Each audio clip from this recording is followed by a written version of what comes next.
എല്ലാവർക്കും സ്വാഗതം. നമ്മളിന്ന് ഇവിടെ കൂടിയിരിക്കുന്നത് ഒരു പ്രധാനപ്പെട്ട വിഷയം ചർച്ച ചെയ്യാനാണ്. അടുത്ത കാലത്ത് മീഡിയയിലും ഒക്കെ തന്നെ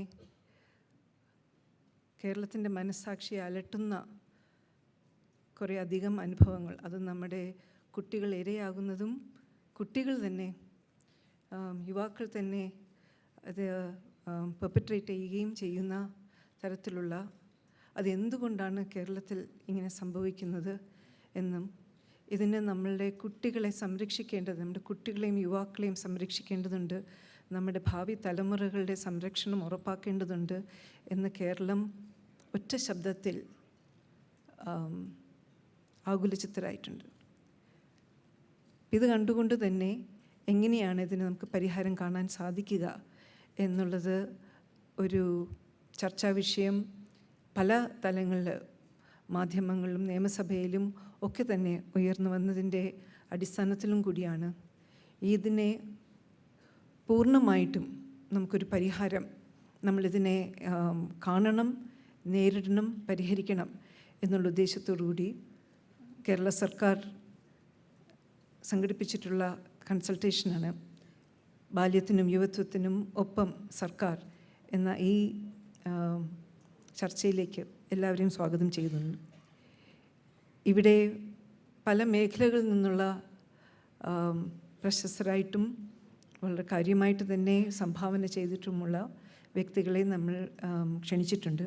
ആരോഗ്യ മേഖലയിൽ നിന്ന്, വിദ്യാഭ്യാസം,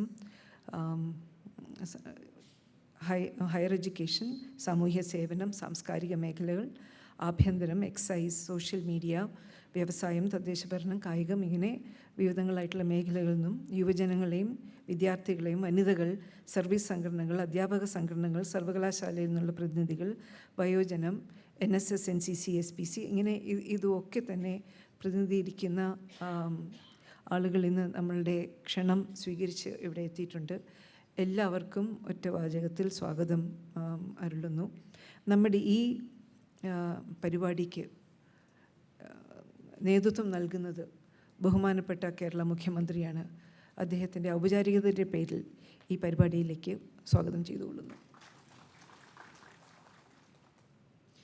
നമ്മുടെ ഇന്ന് ഇവിടെ ഈ ചർച്ചകളിൽ നമ്മുടെ ഒപ്പം ചേരാനും നേതൃത്വം നൽകാനും എത്തിയിട്ടുള്ള ബഹുമാനപ്പെട്ട ഉന്നത വിദ്യാഭ്യാസ മന്ത്രി ബഹുമാനപ്പെട്ട ശ്രീമതി ആർ ബിന്ദു, മത്സ്യബന്ധന മേഖല മന്ത്രി ശ്രീ സജി ചെറിയാൻ, പൊതുവിദ്യാഭ്യാസ ലേബർ മന്ത്രി ശ്രീ ശിവൻകുട്ടി, തദ്ദേശഭരണ എക്സൈസ് മന്ത്രി ശ്രീ MB രാജേഷ്, വനിതാ വികസന ആരോഗ്യ വകുപ്പ് മന്ത്രി ശ്രീമതി വീണ ജോർജ്, ഫിനാൻസ് മന്ത്രി ബഹുമാനപ്പെട്ട ശ്രീ ബാലുഗോപാൽ, എല്ലാവരെയും ഒറ്റവാചകത്തിൽ സ്വാഗതം ചെയ്തുകൊള്ളുന്നു. എല്ലാവർക്കും ഒരിക്കൽ കൂടി സ്വാഗതം പറഞ്ഞുകൊണ്ട് എന്താണ് നമ്മളിവിടെ ഈ ചർച്ച കൊണ്ട് ഉദ്ദേശിക്കുന്നതിൻ്റെ ഒരു ചെറിയ സംക്ഷിപ്തമായിട്ടുള്ള അവതരണം നടത്താനും കൂടി ആഗ്രഹിക്കുകയാണ്.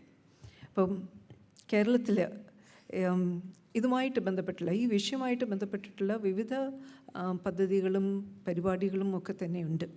എന്നിരുന്നാലും ഇതിനൊക്കെ ഒരുമിച്ച് ഏകോപിച്ചുകൊണ്ട് ഒരു പൂർണ്ണമായിട്ടുള്ളൊരു സൊല്യൂഷൻ കൊണ്ടുവരുന്ന, ഇതിൻ്റെ സ്കെയിൽ വ്യാപിപ്പിച്ചുകൊണ്ട് ഇതെല്ലായിടത്തും എത്തിക്കുന്ന വിധത്തിലുള്ള കാര്യപരിപാടി എങ്ങനെയാണ് നമുക്ക് ആവിഷ്കരിക്കാൻ പറ്റുക എന്നുള്ളതാണ് ഒരു പ്രധാനപ്പെട്ട വിഷയം. ഇതിൻ്റെയൊക്കെ പുറകിൽ വരുന്ന മറ്റൊരു കാര്യം, ഈ പ്രശ്നങ്ങൾ ഉണ്ടാകുന്നതിൻ്റെ മൂലകാരണങ്ങൾ എന്താണ്, എന്തുകൊണ്ടാണ് ഈ പ്രശ്നങ്ങൾ ഉണ്ടാകുന്നത്, അതെങ്ങനെയാണ് പരിഹരിക്കാൻ പറ്റുക. അപ്പോൾ അതുമായിട്ട് ബന്ധപ്പെട്ടിട്ട് തന്നെ ഒരു ചെറിയൊരു കമ്മിറ്റി ഇതിൻ്റെ അനൗപചാരികമായിട്ട് തന്നെ ചർച്ചകൾ നടത്തിയിട്ട് ഒരു ആശയം മുന്നിൽ വച്ചിട്ടുണ്ട്. ഇതിൻ്റെ വിപുലമായിട്ടുള്ള കാര്യങ്ങൾ ബഹുമാനപ്പെട്ട മുഖ്യമന്ത്രി സൂചിപ്പിക്കും. എന്നിരുന്നാലും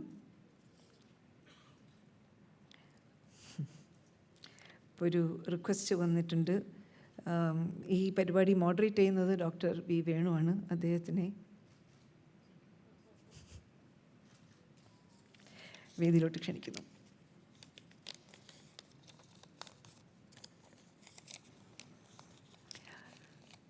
അപ്പോൾ അങ്ങനെ ഇതിൻ്റെ കാരണങ്ങൾ കണ്ടെത്തിക്കൊണ്ട് ഇത് വീട്ടിനുള്ളിലുള്ള പ്രശ്നങ്ങൾ, നമ്മുടെ സാമൂഹ്യമായിട്ടുള്ള സോഷ്യൽ സ്പേസസിൽ വരുന്ന പ്രശ്നങ്ങൾ, നമ്മൾ ഡ്രഗ്സുമായിട്ട് റിലേറ്റ് ചെയ്ത് വരുന്ന പ്രശ്നങ്ങൾ, നമ്മൾ സോഷ്യൽ മീഡിയ ആയിട്ട് ബന്ധപ്പെട്ട് വരുന്ന വിഷയങ്ങൾ, ഇങ്ങനെ പലതരത്തിലുള്ള പ്രശ്നങ്ങൾ കണ്ടെത്തിയിട്ട് ആ പ്രശ്നങ്ങളിനെ പ്രതിരോധിക്കാനും ഇതിൽ നിന്ന് കുട്ടികളെയും കുടുംബങ്ങളെയും ഒരു കവചം നൽകി സുരക്ഷിതത്വത്തിലോട്ട് നയിക്കുന്നതിലേക്കും വേണ്ടി എന്ത് തരത്തിലുള്ള ഇടപെടലുകളാണ് എന്നുള്ളതാണ് പ്രധാനമായിട്ടും നോക്കുന്നത്. അപ്പോൾ അതിൻ്റെ അകത്ത് 3 ഘടകമായിട്ടാണ് കണ്ടിട്ടുള്ളത്. 1 പരിചരണവും ഇടപെടലും, 2 നിയമ നടപടികൾ ഇതുമായിട്ട് ബന്ധപ്പെട്ടിട്ട്, 3 വിവിധ പദ്ധതി ഏകോപനം. ഇപ്പം ഇതിൻ്റെ ഭാഗമായിട്ട് തന്നെ നമ്മൾ ഇപ്പോൾ കാണുന്നത് വിവിധ കർത്തവ്യവാഹകരെ, കെയർ ഗീവേഴ്സായിട്ടുള്ളവർ അടിയന്തര ശ്രദ്ധയും പരിചരണവും നൽകാൻ പ്രാപ്തരാക്കുക. ഇപ്പം പരിചരണം നൽകണമെന്നുള്ളത് മാത്രമല്ല, പ്രാപ്തരാക്കുക എന്നുള്ളത്. അപ്പോൾ ഇത് ആരൊക്കെയാണ്? അത് ടീച്ചേഴ്സാകാം, കൗൺസിലേഴ്സാകാം, ഹെൽത്ത് വർക്കേഴ്സാകാം, പോലീസാകാം, കുടുംബശ്രീ ആകാം, റെസിഡൻസ് അസോസിയേഷൻ ആകാം, നമ്മുടെ ഇതുമായിട്ട് ബന്ധപ്പെട്ട് നിൽക്കുന്ന NCC, NSS, സ്റ്റുഡൻറ്റ് പോലീസ് കേഡറ്റുകളാകാം. ഇവരെ എല്ലാവരും തന്നെ ഇതിനു വേണ്ടി പ്രാപ്തരാക്കുക. സപ്പോർട്ട് വേണ്ടി വരുന്ന കുട്ടികൾ, കുടുംബങ്ങൾ അത് കണ്ടുപിടിക്കുക, അവരുടെ പരിചരണത്തിന് വേണ്ടിയുള്ള ഇടപെടൽ ശക്തിപ്പെടുത്തുക, റെഫറൽ സംവിധാനങ്ങൾ ഉറപ്പാക്കുക. അത്തരത്തിലുള്ള ക്രമീകരണങ്ങൾ കൂടി കൊണ്ടുവരേണ്ടതുണ്ട്. ഭവനങ്ങൾ സുരക്ഷിതം, നമ്മുടെ വീട് തന്നെ സുരക്ഷിതമായിട്ടുള്ള ഒരിടമായിട്ട് മാറേണ്ടതായിട്ടുണ്ട്. ഇപ്പോൾ ശ്രദ്ധയും സംരക്ഷണവും വേണ്ട കുട്ടികളുടെ നിരീക്ഷണം, കൗൺസിലിംഗ് മുതലായ കാര്യങ്ങൾ കൊണ്ടുവരേണ്ടത്, ഭവനരഹിതരായിട്ടുള്ളൊരു പുനരധിവാസം, ഭൗതിക സാഹചര്യങ്ങൾ ബാലസൗഹൃദവും ഭിന്നശേഷി സൗഹൃദവുമാക്കൽ, കൂടാതെ പൊതു ഇടങ്ങൾ, അതായത് ഹോട്ടലാകാം, ആശുപത്രിയാകാം, ബസ് സ്റ്റേഷൻസ് ആകാം, തിയേറ്റേഴ്സാകാം, കളിസ്ഥലങ്ങളാകാം, യുവാക്കളും കുട്ടികളും കൂടുതൽ ഇടപെടുന്ന സ്ഥലങ്ങളിൽ ഇപ്പോൾ പൊതു ഇടങ്ങളിൽ സുരക്ഷിതമാക്കുക. ലൈംഗിക അതിക്രമങ്ങൾ നമ്മൾ കാണുമ്പോഴത്തേക്കും ഈ ഒരു കാറ്റഗറിയിൽ തന്നെ ലൈംഗിക അതിക്രമങ്ങളും കൂടുന്ന ഒരു സാഹചര്യമുണ്ട്. അപ്പോൾ അതിങ്ങനെ തടയുന്നതിന് വേണ്ടിയുള്ള ക്രിയാത്മകമായിട്ടുള്ള ഇടപെടലുകൾ, ക്രൂരമായിട്ടുള്ള പിന്നെ പാരൻറ്റിങ്. നമുക്ക് പാരൻറ്റിങ് എന്നുള്ളത് ഇപ്പോൾ ഏതൊരു പാരൻറ്റും അനുഭവിക്കുന്ന ഒരു അസ്വസ്ഥതയാണ്, ശരിയായിട്ട് ചെയ്യുന്നത് എങ്ങനെ. അപ്പം വളരെ ഡിസിപ്ലിനും വളരെ ലാക്സുമായിട്ടുള്ളത്, രണ്ടും പ്രശ്നമുള്ളത് പാരൻറ്റിംഗ് ആണ്. പോസിറ്റീവ് പാരൻറ്റിംഗ് ക്ലിനിക്സ്, ഔട്ട്റീച്ചുകളൊക്കെ കൊണ്ടുവന്ന് ഉത്തരവാദിത്വ പാരൻറ്റിങ്ങിനുള്ള ക്രമീകരണങ്ങൾ കൊണ്ടുവരിക. വികേന്ദ്രീകൃത സംരക്ഷണ സംവിധാനങ്ങൾ, അത് ബാലസംരക്ഷണ സമിതികളാകാം, ബാലസൗഹൃദ പഞ്ചായത്ത് എന്നുള്ള രീതിയിലാകാം, കമ്മ്യൂണിറ്റി ആക്ടിവിറ്റി സെൻറ്റേഴ്സ്, കളിസ്ഥലങ്ങൾ, പങ്കാളിത്തം ഉറപ്പാക്കുക. പിന്നെ മാധ്യമ പിന്തുണ ഇത്തരം പ്രവർത്തനങ്ങൾക്ക് ഉറപ്പാക്കുക. ഇതോടൊപ്പം തന്നെ രണ്ടാമത്തെ ഘടകമായിട്ട് വരുന്ന നിയമ ഇടപെടലുകൾ. ഇപ്പോൾ വ്യാവസായികമായിട്ടുള്ള നിരീക്ഷണ ഇടപെടൽ മെച്ചപ്പെടുത്തുന്ന അതിന് എക്സൈസ്, പോലീസ്, IT, തദ്ദേശഭരണം, വിദ്യാഭ്യാസ വകുപ്പുകൾക്കൊക്കെ തന്നെ പങ്ക് ഇത് വരുന്നുണ്ട്.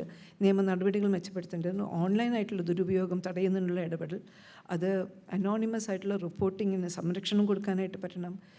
വിവിധ പ്രശ്നങ്ങളെ സംബന്ധിച്ചുള്ള ബോധവൽക്കരണം, പരിശീലനം, ജനകീയമായിട്ടുള്ള ക്യാമ്പയിൻ. പക്ഷേ ക്യാമ്പയിനിൽ ഒതുങ്ങുന്നതല്ല, വ്യവസ്ഥാപിതമാക്കുന്നതിനുള്ള ഇടപെടലുകളും ഉണ്ടാകേണ്ടതുണ്ട്. അപ്പം ഡ്രോപ്പ് ഔട്ട് മോണിറ്ററിങ്, ലഹരി വിരുദ്ധ ക്ലബ്ബുകൾ, മഫ്തി പോലീസിങ്, വേക്കൻ്റായിട്ട് കിടക്കുന്ന കെട്ടിടങ്ങളിലെ സ്വീപ്പ് നടത്തുക, ഹോട്ട്സ്പോട്ടായിട്ട് വരുന്നത് ഐഡൻറ്റിഫൈ ചെയ്യുക, കുട്ടികളുമായിട്ട് ബന്ധപ്പെടുന്നവരുടെ ഒരു ക്ലോസ് ആയിട്ടുള്ള അവരുടെ പ്രീവിയസ് ഹിസ്റ്ററി നിരീക്ഷണം, പിന്നെ ചൈൽഡ് സെക്ഷൽ എക്സ്പ്ലോയിറ്റേഷൻ, അബ്യൂസ് ഹോട്ട്ലൈനുകൾ കൊണ്ടുവരിക, സേഫ് ഇൻ്റർനെറ്റ് യൂസ് എന്താണ്, എങ്ങനെയാണ് എന്നുള്ളതിൻ്റെ ബോധവൽക്കരണം, പരിശീലനം, സൂയിസൈഡ് വാച്ച് മുതലായിട്ടുള്ള കാര്യങ്ങൾ. ഒടുവിൽ നമ്മൾ വരുന്നത് ഇതിൻ്റെ ഏകോപന സംവിധാനത്തിലോട്ടാണ്. അപ്പം കുട്ടികളെ അത് പറയുന്നതിന് മുമ്പ് കുട്ടികളുടെ സപ്പോർട്ടിന് വേണ്ടിയുള്ള പോക്സോ കോടതികളാകാം, ചൈൽഡ് ഫ്രണ്ട്ലി ആയിട്ടുള്ള children homes, deaddiction centre, counselling, therapy, foster care മുതലായ ഇടപെടലുകൾ ഇതിനകത്ത് പറയുന്നുണ്ട്. ചൈൽഡ് പ്രൊട്ടക്ഷൻ ടാസ്ക് ഫോഴ്സിനെ പറ്റി. കുട്ടികളുടെ ഒരു ക്രിയാത്മകമായിട്ടുള്ള സന്തോഷം വരുന്ന ഒരു ജീവിതശൈലിയിലോട്ട് മാറ്റുന്നതിലേക്ക് വേണ്ടിയുള്ള മൈക്രോ പ്ലാൻ. അപ്പോൾ ജീവിത നൈപുണ്യ വിദ്യാഭ്യാസം, അത് ജെൻഡർ ഇക്വിറ്റി, മൈക്രോ ഫൈനാൻസ്, ബാലസഭകൾ, ദുരന്ത നിവാരണം, വോളണ്ടിയറായിട്ട് പ്രവർത്തിക്കുന്നതിൽ ഇതൊക്കെയാണ്, ഗെയിംസ്, സ്പോർട്ട്, ഇപ്പോൾ കായിക മേഖലയിലുള്ള പ്രവർത്തനങ്ങൾ, ഇത്തരം ഇതുമായിട്ട് ബന്ധപ്പെട്ട് നിൽക്കുന്ന വിവിധ സംവിധാനങ്ങളെ ഏകോപിക്കേണ്ടതിൻ്റെ ആവശ്യം. അപ്പോൾ ഇത് ലോങ് ടേം ആയിട്ട് ഇത് വ്യവസ്ഥാപിതമാക്കുന്നതിലേക്ക് വേണ്ടിയുള്ള ഒരു മാനേജ്മെൻറ്റ് ക്രമീകരണം കൃത്യമായിട്ടുണ്ടാകേണ്ടതുണ്ട്. വിവിധ പരിപാടികൾ വിവിധ വകുപ്പുകൾ നടത്തുന്നതിന് ഏകോപിക്കേണ്ടതുണ്ട്. ചിലതൊക്കെ തന്നെ നമുക്ക് ഓഗ്മെൻറ്റ് ചെയ്ത് വലുതാക്കേണ്ടതായിട്ടുണ്ട്. വിവിധ സംവിധാനങ്ങളുള്ളതിൻ്റെ പ്രവർത്തനത്തിൻ്റെയും ഒരേ ദിശയിൽ ഒരേ ശബ്ദത്തിൽ പോകുന്നു എന്ന് ഉറപ്പാക്കേണ്ടതുണ്ട്. ഹോംസ്, ഷെൽട്ടേഴ്സ്, റിസോഴ്സ് സെൻറ്റേഴ്സ്, ഇതിൻ്റെയൊക്കെ പ്രവർത്തനം നമുക്ക് ഏകോപിക്കേണ്ടതായിട്ടുണ്ട്. ഹെൽപ്പ് ലൈൻസ്, സ്പോൺസർഷിപ്സ്, കമ്മീഷൻ പ്രവർത്തനങ്ങൾ, പിന്നെ വിവിധ സ്പെസിഫിക് ആയിട്ടുള്ള ആൻറ്റി ഹ്യൂമൻ ട്രാഫിക്കിംഗ് ആകാം, ആൻറ്റി നാർക്കോട്ടിക്സ് പ്രവർത്തനങ്ങളാകാം, ട്രൈബൽ ജനമൈത്രിയാകാം, ഇതുപോലെയുള്ള ക്രമീകരണങ്ങൾ, ഇതുപോലെയുള്ള സംവിധാനങ്ങളെയും കൂടി നമുക്ക് ഏകോപിച്ച് കൊണ്ടുപോകുന്നതിന് വേണ്ടി വ്യവസ്ഥാപിതമായിട്ടും ഇതിന് കൃത്യമായിട്ട് തന്നെ ഫണ്ടും റിസോഴ്സസും, ഹ്യൂമൻ റിസോഴ്സസ് ആകാം, ഫണ്ട് റിസോഴ്സസ് ആകാം, എല്ലാം തന്നെ ഏകോപിക്കുന്നതിനുള്ള ക്രമീകരണം കൊണ്ടുവരുന്നതിനുള്ള ആശയങ്ങളാണ്. ഇപ്പം നമ്മളിത് ചർച്ച ചെയ്ത് തുടങ്ങുമ്പോൾ തന്നെ 500ഓളം നിർദ്ദേശങ്ങൾ വന്നിട്ടുണ്ട്. എല്ലാം പറയാനായിട്ട് സാധിച്ചിട്ടില്ല. അത് ക്രോഡീകരിച്ച് സൂചിപ്പിച്ചതാണ്. ഇനിയും ധാരാളം നിർദ്ദേശങ്ങൾ ഇവിടുന്ന് ഉയർന്നു വരും എന്ന് നമുക്കറിയാം. അതിനുള്ള ചർച്ചകൾ തുടക്കം കുറിക്കുന്നതിലേക്ക് വേണ്ടി ബഹുമാനപ്പെട്ട മുഖ്യമന്ത്രിയെ ക്ഷണിച്ചുകൊള്ളുന്നു.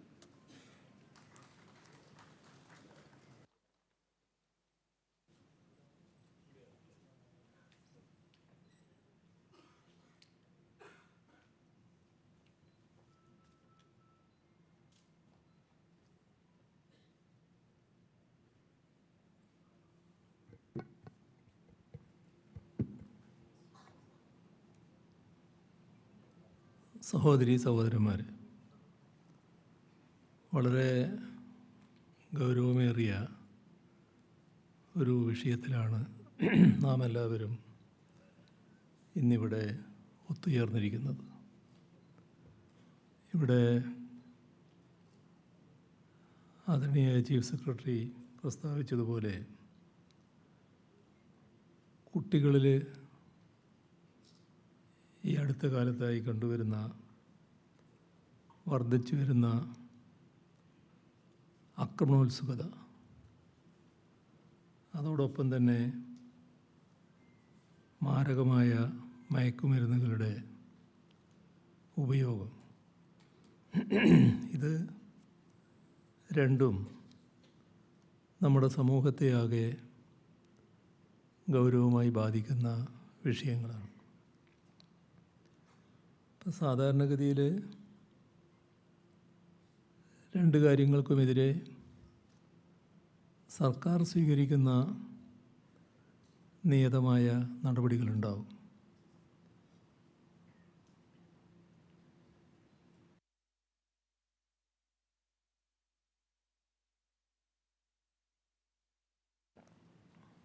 നമുക്കറിയാം, അതുകൊണ്ട് മാത്രം ഇത് പൂർണ്ണമായി കൈകാര്യം ചെയ്യാനാവില്ല എന്ന്. എന്നാൽ ആ നടപടികൾ സ്വാഭാവികമായി തുടരുകയും ശക്തിപ്പെടുത്തുകയും വേണം. ഇവിടെ ഇതിൻ്റെ പിന്നിൽ സാമൂഹിക മാനസിക കാരണങ്ങൾ കൂടി ഉണ്ടാവുന്നുണ്ട്. അപ്പോൾ ഇവയെ വേരോടെ അറുത്തു മാറ്റുന്നതിന് ഭരണ നടപടികൾക്കൊപ്പം സാമൂഹികമായ ഇടപെടലുകൾ വേണ്ടതായിട്ടുണ്ട്. അത് ഏതൊക്കെ തലത്തിൽ എങ്ങനെയൊക്കെ ആവണം, ഇത് നമുക്ക് കൂട്ടായി ആലോചിച്ച് കണ്ടെത്താനാവണം. അതിനുള്ള ക്രിയാത്മക നിർദ്ദേശങ്ങൾ ഉണ്ടാവുക എന്താണ് ഉദ്ദേശിക്കുന്നത്. പിന്നിവിടെ സമൂഹത്തിൻ്റെ വിവിധ മേഖലകളെ പ്രതിനിധീകരിക്കുന്നവരാണ് പങ്കെടുത്തിട്ടുള്ളത്. അപ്പോൾ നിങ്ങളിൽ നിന്ന് അത്തരത്തിലുള്ള ക്രിയാത്മകമായ നിർദ്ദേശങ്ങളാണ് പ്രതീക്ഷിക്കുന്നത്. പ്രധാനം നിങ്ങൾ പ്രതിനിധീകരിക്കുന്ന മേഖല, ആ മേഖലയുമായി ബന്ധപ്പെട്ട് ഈ കാര്യത്തിൽ എന്തൊക്കെ ചെയ്യേണ്ടതുണ്ട്. അതാണ് പ്രധാനമായി ഉയർന്നു വരേണ്ടത്. ഇപ്പോൾ മനഃശാസ്ത്ര രംഗത്തുള്ളവരുണ്ടാവും. അവർക്ക് കുഞ്ഞുങ്ങളുടെ മനസ്സിനെ എങ്ങനെ നേർവഴിക്ക് നയിക്കാനാവും, അത് സംബന്ധിച്ച കൗൺസിലിംഗ് പോലുള്ള കാര്യങ്ങളെക്കുറിച്ച് പറയാനുണ്ടാവും. കലാരംഗത്ത് പ്രവർത്തിക്കുന്നവരുണ്ടാവും. കുട്ടികളുടെ ബോധത്തെ കലാരൂപങ്ങളിലൂടെ ശുദ്ധീകരിച്ച് നന്മയിലേക്ക് നയിക്കുന്നതിനെക്കുറിച്ച് ചിലപ്പോൾ അവർക്ക് പറയാനുണ്ടാവും. വിദ്യാർത്ഥി സമൂഹത്തിൻ്റെ പ്രതിനിധികളുണ്ട്. പുതിയ കാലത്തെ വിദ്യാർത്ഥികളുടെ മനസ്സിനെ സ്വാധീനിക്കുന്ന ഘടകങ്ങളെക്കുറിച്ച് അവർക്ക് പറയാനുണ്ടാവും. വിദ്യാർത്ഥികളുമായി ഏറ്റവുമധികം ഇടപഴകുന്നവരാണ് അധ്യാപകർ. അധ്യാപക സമൂഹത്തിൻ്റെ പ്രതിനിധികൾക്ക് അധ്യാപക വിദ്യാർത്ഥി ബന്ധങ്ങളിൽ ഏതെങ്കിലും തരത്തിലുള്ള മാറ്റങ്ങൾ ഉണ്ടാവേണ്ടതുണ്ടോ?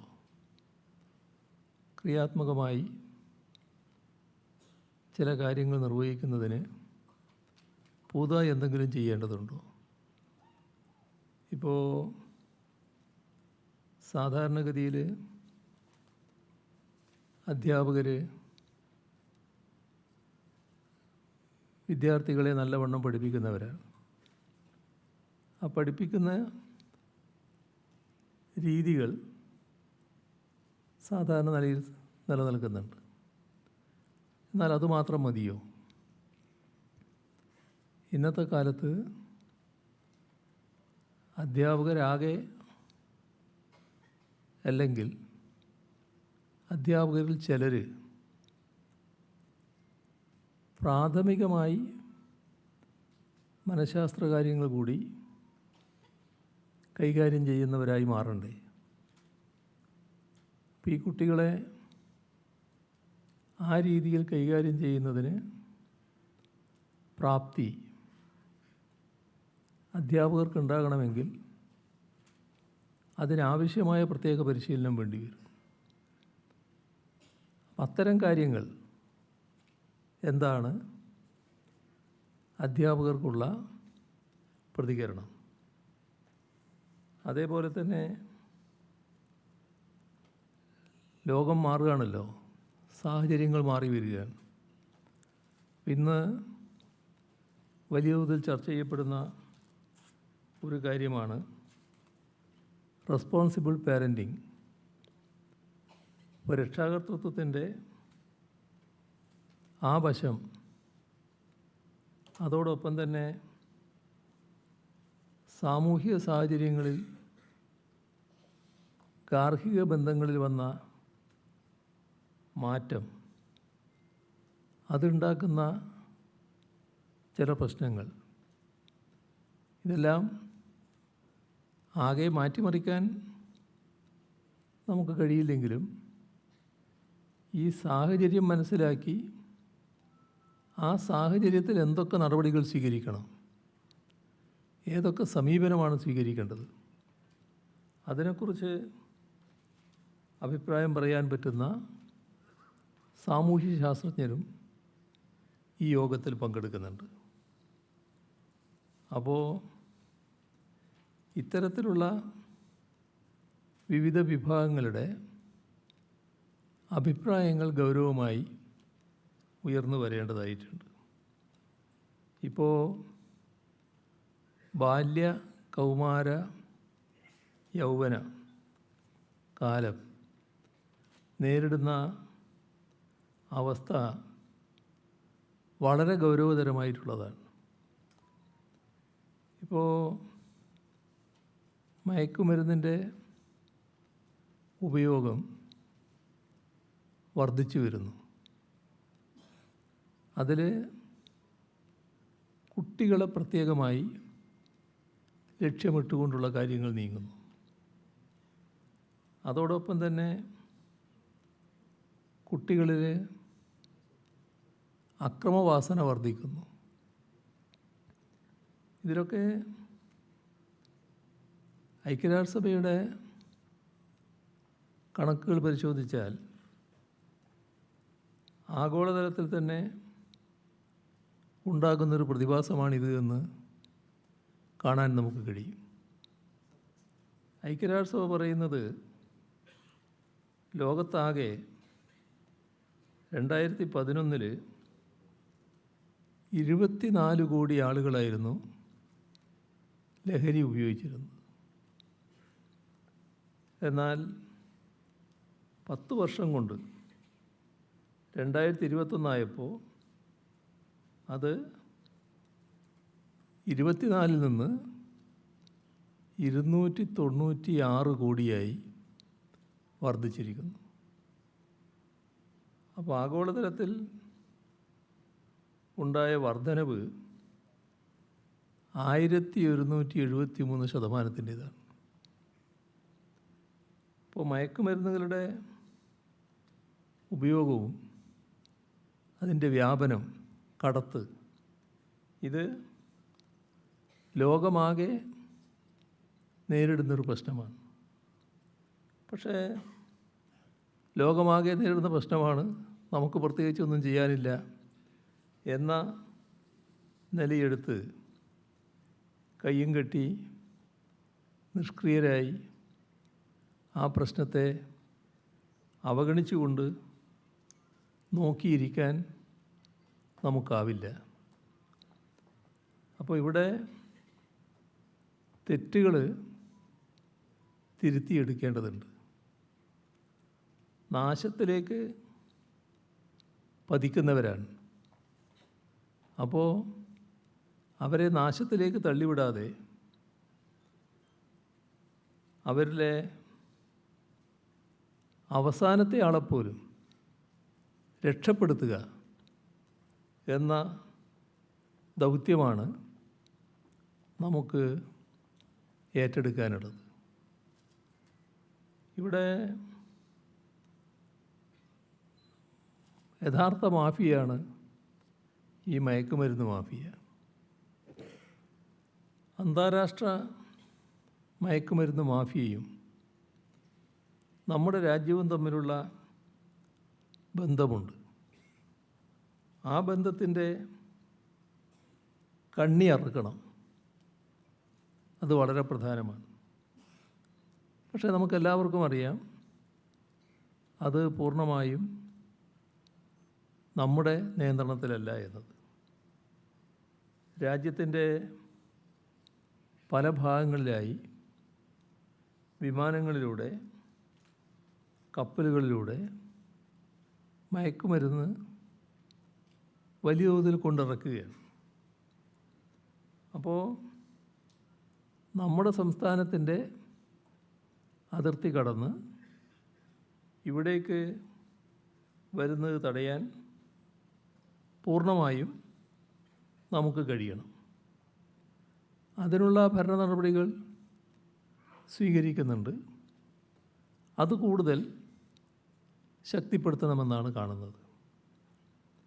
കണക്കുകൾ പരിശോധിച്ചാൽ അത് കൂടുതൽ ശക്തിപ്പെടുത്തിയിട്ടുണ്ട് എന്ന് കാണാൻ നമുക്ക് കഴിയും. ഇപ്പോൾ കേന്ദ്ര സർക്കാർ, കേന്ദ്രത്തിൻ്റെ പ്രസ് ഇൻഫർമേഷൻ ബ്യൂറോ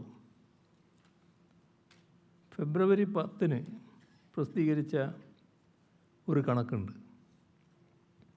അതിലവർ പറയുന്നത് 2024 25,000 കോടി രൂപയുടെ മയക്കുമരുന്ന് പിടിച്ചെടുത്തിട്ടുണ്ട് എന്നാണ്. ഇത് 2023 16,100 കോടിയായിരുന്നു.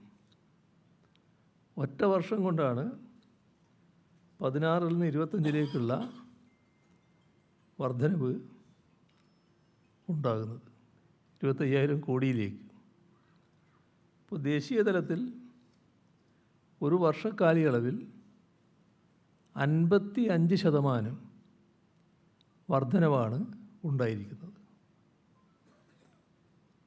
കേരളത്തിൻ്റെ കണക്ക് പരിശോധിച്ചാൽ ഇത്ര വലിയ തോതിലില്ല എന്ന് കാണാൻ പറ്റും. ഇവിടെ പിടിച്ചെടുത്ത മയക്കുമരുന്നിൻ്റെ മൂല്യം 10 കോടിക്ക് താഴെയാണ്. മയക്കുമരുന്നിൻ്റെ ഇവിടേക്കുള്ള വരവിൻ്റെ തോത് കുറവായത് തന്നെയാണ് ഇതിന് പിന്നിലുള്ള ഘടകം. ഇത് ഈ തരത്തിൽ നിൽക്കുന്നത് ഇവിടെ കർക്കശമായ നടപടികളുണ്ടാവുന്നുവെന്ന് മയക്കുമരുന്ന് ലോബിക്ക് അറിയാം എന്നതുകൊണ്ട് കൂടിയാണ്. കർക്കശ നടപടികളുടെ ഭാഗമായി നമുക്ക് കാണാൻ കഴിയുന്ന മറ്റൊരു തെളിവ് നമ്മുടെ രാജ്യത്ത് ഏറ്റവും ഉയർന്ന ശിക്ഷാ നിരക്ക് കേരളത്തിലാണ്. ഇപ്പോൾ സംസ്ഥാനത്തെ മയക്കുമരുന്ന് കേസുകളിൽ ശിക്ഷാ നിരക്ക് 98.19%. ദേശീയ ശരാശരി 78.1%. അപ്പോൾ 20% വർധനവ് ദേശീയ ശരാശരിയുമായി താരതമ്യപ്പെടുത്തിയാൽ ശിക്ഷാ നിരക്കിൻ്റെ കാര്യത്തിൽ നമ്മുടെ സംസ്ഥാനത്തുണ്ട്. നമ്മുടെ അടുത്തുള്ള ചില സംസ്ഥാനങ്ങളെടുത്താൽ ഇപ്പോൾ തെലങ്കാന ശിക്ഷാ നിരക്ക് 25.6%. ആന്ധ്രാപ്രദേശിൽ 25.4%. അപ്പോൾ ഏതു തരത്തിൽ ഇക്കാര്യത്തിൽ വ്യത്യസ്തമായി കേരളം നിൽക്കുന്നുവെന്നാണ് ഈ കണക്ക് വ്യക്തമാക്കുന്നത്. പക്ഷേ ഇതിൽ സമാശ്വസിച്ച് ഇരിക്കുകയല്ല നമ്മൾ ചെയ്യുന്നത്. നമ്മൾ നടപടികൾ തുടരുന്നു, കൂടുതൽ ശക്തിപ്പെടുത്തുകയും വേണം. ഇതുപോലെയാണ് ആക്രമണോത്സുകതയുടെ കാര്യവും. ഏത് വിഭാഗത്തിൽ നിന്നായാലും അക്രമം ഉണ്ടാവാതെ സമൂഹത്തിൻ്റെ സ്വസ്ഥ ജീവിതമാണ് ഉറപ്പുവരുത്താനാകേണ്ടത്. ഇപ്പോൾ കുടുംബം മുതൽ സമൂഹം വരെ ഭദ്രവും ശാന്തവുമാകുന്ന പൊതുസ്ഥിതി ഉറപ്പുവരുത്തുക എന്നത് പ്രധാനമാണ്. ഇക്കാര്യത്തിലും ഭരണ നടപടികളുടെ കാര്യം എടുത്താൽ ജാഗ്രതയോടെയുള്ള ഭരണ നടപടികളുണ്ടാകും. പക്ഷേ സർക്കാർ തലത്തിൽ സ്വീകരിക്കുന്ന ആ നടപടികൾ മാത്രം പോരാ. അതാണ് ഇതിലെല്ലാം നാം പ്രധാനമായി കാണേണ്ടത്. ഇപ്പോൾ കുട്ടികളിൽ മയക്കുമരുന്നുകളിലേക്കും ആയുധങ്ങളിലേക്കും തിരിയുന്ന മാനസികാവസ്ഥ രൂപപ്പെടുന്നത് അതിനിടയാക്കുന്ന സാമൂഹ്യവും മാനസികവുമായ കാരണങ്ങൾ കണ്ടെത്തൽ പ്രധാനമാണ്. അതിന് നമുക്ക് കഴിയണം. കാരണം അടുത്ത കാലത്ത് വന്ന ചില വാർത്തകൾ വളരെ പ്രിയപ്പെട്ട അടുത്ത ബന്ധുക്കളെ വരെ അതിക്രൂരമായ നിലയിൽ കൊല ചെയ്യുന്ന മനോവിഭ്രമത്തിലേക്ക് കുട്ടികൾ എത്തിച്ചേരുകയാണ്. അപ്പോൾ എങ്ങനെയാണത് സംഭവിക്കുന്നത്? മയക്കുമരുന്ന് മുതൽ ദുർമന്ത്രവാദ സമാനമായ ഓജോ ബോർഡുകൾ വരെയുണ്ട്. ഇവയ്ക്ക് പിന്നിൽ ഇവയെല്ലാം നിലനിൽക്കുകയാണ്. അതോടൊപ്പം തന്നെ അന്ധവിശ്വാസങ്ങളും മനോവിഭ്രമവും തമ്മിലുള്ള ബന്ധങ്ങൾ അപഗ്രഥിക്കാൻ കഴിയേണ്ടതുണ്ട്. മയക്കുമരുന്നും ഈ മാനസികാവസ്ഥയും തമ്മിലുള്ള ബന്ധങ്ങളും മനസ്സിലാക്കാൻ കഴിയണം. മയക്കുമരുന്ന് മാത്രമല്ല വില്ലൻ, പല ഘടകങ്ങളും ഒത്തുചേരുന്നുണ്ട്. ഇപ്പം നേരത്തെ ഉള്ള സമൂഹം, കുടുംബ വ്യവസ്ഥ, അതിലേക്കൊന്നും തിരിച്ചു പോകണമെന്നല്ല ഞാൻ പറയുന്നത്. പക്ഷേ അന്നത്തെ ഒരു പ്രത്യേകതയുണ്ട്, ആ കാലത്തിൻ്റെ ഒരു പ്രത്യേകതയുണ്ട്. കൂട്ടുകുടുംബങ്ങളായിരുന്നു. അപ്പോൾ ആ കൂട്ടുകുടുംബങ്ങൾ ഇന്ന് അങ്ങനെയില്ലല്ലോ. ഇപ്പോൾ ന്യൂക്ലിയർ കുടുംബങ്ങളാണ്. അതിൻ്റെ ഭാഗമായി സംഭവിച്ചതെന്താ? ഈ കൂട്ടുകുടുംബമാകുമ്പോൾ അവിടെ ഉണ്ടായിരുന്ന പ്രായമുള്ളവർ കുറേ പേരുണ്ടല്ലോ. അവരിൽ ചിലർ പറഞ്ഞു കൊടുക്കുന്ന നല്ല കഥകൾ കുട്ടികൾക്ക് കേട്ട് വളരാനുള്ള അവസരമുണ്ടായിരുന്നു. കുട്ടികൾക്ക് അവിടെയുള്ള മുതിർന്നവരുമായി നല്ല ബന്ധം സ്ഥാപിച്ചു കൊണ്ട് പോകാനും കഴിയുമായിരുന്നു.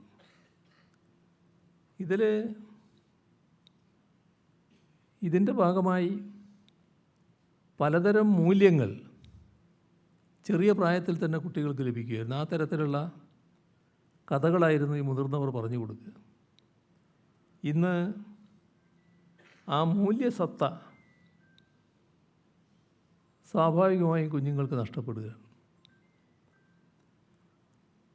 നമ്മുടെ സമൂഹത്തിൻ്റെ പ്രത്യേകത ആരുടെയും കുറ്റമായിട്ട് കാണുന്ന കാര്യമല്ല. ഇന്ന് നമ്മുടെ സമൂഹത്തിൻ്റെ പ്രത്യേകത നമ്മൾ കാണണം. എന്താണ് എന്ന് കൃത്യമായി മനസ്സിലാക്കിയാലല്ലേ നമുക്കങ്ങനെ ഇടപെട്ട് പോകാൻ പറ്റും, എന്ത് ചെയ്യണമെന്ന് കാണാൻ പറ്റും. ഇപ്പോൾ ഒരു അച്ഛനും അമ്മയും കുട്ടിയോ കുട്ടികളോ, ഇതാണല്ലോ നമ്മുടെ അണുകുടുംബത്തിൻ്റെ അവസ്ഥ. അച്ഛനുമുണ്ട് ജോലി, അമ്മയ്ക്കുമുണ്ട് ജോലി. അപ്പം അങ്ങനെ വരുമ്പോൾ അവർക്ക് ഈ കുട്ടികളോടൊപ്പം ചെലവഴിക്കാൻ കിട്ടുന്ന സമയം ആ ജോലി കഴിഞ്ഞുള്ള സമയം മാത്രമാണല്ലോ. എന്നാൽ വേറെ ആളില്ല കുടുംബത്തിൽ. കുട്ടിയോടൊപ്പം കഴിയുന്നതിന് വേറെ ആളില്ല. ഇത് നമ്മുടെ സമൂഹം നേരിടുന്ന ഒരു പ്രശ്നമാണ്. അപ്പോൾ കുട്ടികളോടൊപ്പം വേണ്ടത്ര സമയം ചെലവിടാൻ കഴിയാത്ത മാതാപിതാക്കൾ വളരെ കൂടുതലാണ്. കുടുംബ സാഹചര്യം അതാണ്. അങ്ങനെ വരുമ്പോൾ തങ്ങളോട് പറയാനും തങ്ങൾക്ക് പറയാനുള്ളത് കേൾക്കാനും ആരുമില്ല എന്ന ഒരു അന്യതാബോധം ഈ കുഞ്ഞു മനസ്സിലുണ്ടാവുകയാണ്. ഇത് കുടുംബ സാഹചര്യം നോക്കിയാൽ ആരെയും കുറ്റപ്പെടുത്താൻ കഴിയുന്നതല്ല. പക്ഷേ അത്തരമൊരു സാഹചര്യം ഈ കുഞ്ഞു മനസ്സിലുണ്ടാവുന്നു എന്നുള്ളത് നാം തിരിച്ചറിയണം. ഇതിൻ്റെ ഫലം എന്താ? ആഴുന്തോറും കയത്തിലേക്കെന്ന പോലെ വലിച്ചു താഴ്ത്തുന്ന ഡിജിറ്റൽ ലോകത്തിൻ്റെ ദുസ്വാധീനങ്ങളിൽ കുഞ്ഞു മനസ്സുകൾ തിരിച്ചു വരാനാവാത്ത വിധം പെട്ടുപോവുകയാണ്. ഇതൊരു ഗൗരവമായ പ്രശ്നമാണല്ലോ. ഇപ്പം നമ്മളെല്ലാം അനുഭവത്തിൽ തന്നെ കാണാൻ കഴിയുന്ന കാര്യം എന്താ? ചെറിയ കുഞ്ഞ് കരയുമ്പോൾ നേരെ മൊബൈൽ ഫോണും കൊടുക്കുകയാണല്ലോ, ചിത്രം ഇട്ടുകൊണ്ട്. ഇതിലൂടെയാണല്ലോ കുട്ടി വളർന്നു വരുന്നത്. അതുണ്ടാക്കുന്ന പിന്നീടുള്ള പ്രശ്നങ്ങളുണ്ടല്ലോ. അപ്പോൾ അത്തരത്തിലുള്ള ഒരു ഡിജിറ്റൽ ലോകത്തിൻ്റെ സ്വാധീനത്തിൽ പെട്ടുപോകുന്ന കുട്ടികൾ നമ്മൾ തന്നെ അവരെ അതിലേക്ക് തിരിച്ചു വിടുകയാണ്. ഡിജിറ്റൽ ലോകമൊന്നും നിഷിദ്ധമായിട്ടുള്ളതല്ല കേട്ടോ. ഡിജിറ്റൽ അറിവ് അവർക്ക് വേണം, അതൊന്നും തടയാനേ പറ്റില്ല. പക്ഷേ എത്രത്തോളം ആകാം, എങ്ങനെയാവാം, അതിനെ സംബന്ധിച്ച് കൃത്യമായ അറിവ് രക്ഷിതാക്കൾക്ക് തന്നെ ഉണ്ടാകേണ്ടതായിട്ടുണ്ട്. മറ്റൊന്ന്, നമ്മുടെ കുട്ടികൾക്ക് സംഭവിച്ചുകൊണ്ടിരിക്കുന്നത് എന്താണ്?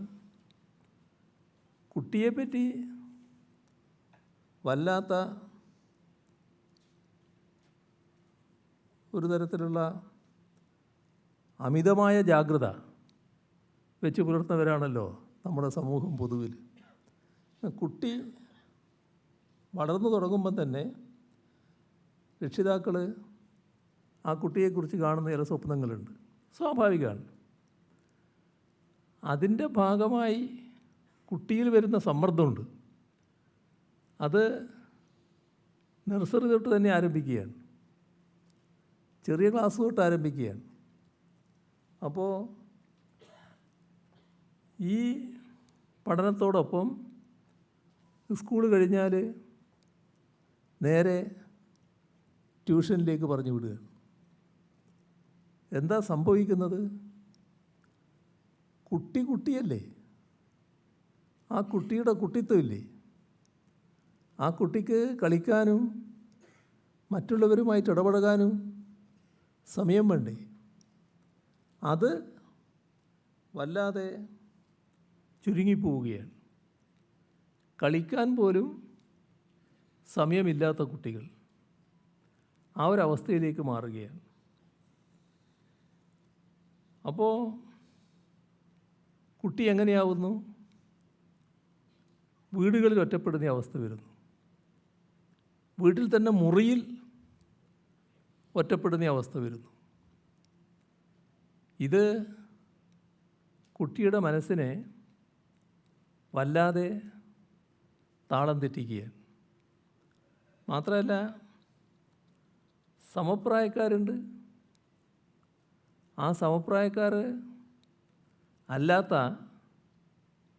ഈ മയക്കുമരുന്നിൻ്റെ ഏജൻറ്റുമാർ ഇത്തരം കുട്ടികളെ പലതരത്തിൽ ബന്ധപ്പെടാൻ നോക്കുകയാണ്. ആ ബന്ധപ്പെടലിൻ്റെ ഭാഗമായി കുട്ടികളെ മെല്ലെ അവരുടെ സ്വാധീനത്തിലാക്കുന്നു. അങ്ങനെ സ്വാധീനത്തിലാക്കിയാൽ കുട്ടി നാശത്തിലേക്കാണ് പോകുന്നത്. അപ്പോൾ കുട്ടികളെ നാശത്തിലേക്ക് തള്ളിവിടുന്ന അപകടകാരികൾ എന്ന നിലയിലാണ് ഈ പറയുന്ന മയക്കുമരുന്നിൻ്റെ ഏജൻറ്റുമാരെ നാം കാണേണ്ടത്. അപ്പോൾ കുട്ടിക്ക് ബന്ധപ്പെടാൻ മറ്റാരുമില്ല. ഇവർ നല്ല ലോഹ്യം കാണിക്കുന്നു. അപ്പോൾ ഇവരാണ് തങ്ങൾക്ക് കൂട്ടുകൂടാൻ പറ്റിയത് എന്നൊരു തെറ്റായ ബോധത്തിലേക്ക് കുട്ടി എത്തുന്നു. അങ്ങനെ മെല്ലെ കുട്ടി മയക്കുമരുന്നിൻ്റെ അടിമയായി മാറുന്നു. അതോടെ ഇവർക്ക് വല്ലാത്ത രൂപമാറ്റം വരികയാണ്. പല കുടുംബങ്ങളിലും അതിൻ്റേതായ പ്രയാസങ്ങൾ കുടുംബം അനുഭവിക്കുകയാണ്. അവർക്ക് പലപ്പോഴും തുറന്നു പറയാൻ പറ്റുന്നില്ല, തുറന്നു പറയാൻ തയ്യാറാകുന്നില്ല, ബന്ധപ്പെട്ട ഏജൻസികളെ അറിയിക്കാൻ തയ്യാറാകുന്നില്ല. ആ തരത്തിലുള്ള നമ്മൾ പരസ്യമായി അറിഞ്ഞതിനപ്പുറമുള്ള ഒട്ടേറെ കാര്യങ്ങൾ കുടുംബങ്ങളിൽ സംഭവിക്കുന്നു. സാധാരണയിലുള്ള മനുഷ്യൻ്റെ ആ മനുഷ്യനെന്ന രീതിയിലുള്ള മാനുഷിക വശങ്ങളുണ്ടല്ലോ, അതെല്ലാം ചോർന്നു പോകുകയാണ്. ആ ചോർന്നു പോയ കുട്ടിയായിട്ടാണ് ഈ കുട്ടി മാറുന്നത്.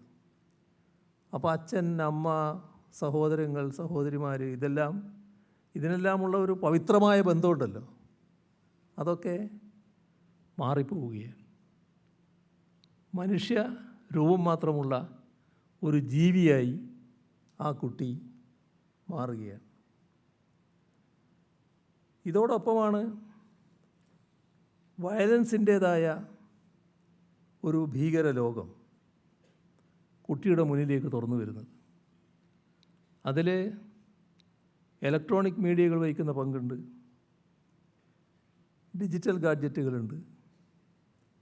ഇതിലൂടെയൊക്കെ കുട്ടിയിലേക്ക് വല്ലാതെ വയലൻസിൻ്റെ സ്വാധീനം കൂടുകയാണ്. അപ്പോൾ ഇതെല്ലാം കൂടുതലായിട്ട് മനസ്സിലാക്കിയവരാണ് നിങ്ങൾ. അതിനെപ്പറ്റി വളരെ ആഴത്തിൽ പഠിച്ചവരും നിങ്ങളുടെ കൂട്ടത്തിലുണ്ട്. സ്വാഭാവികമായും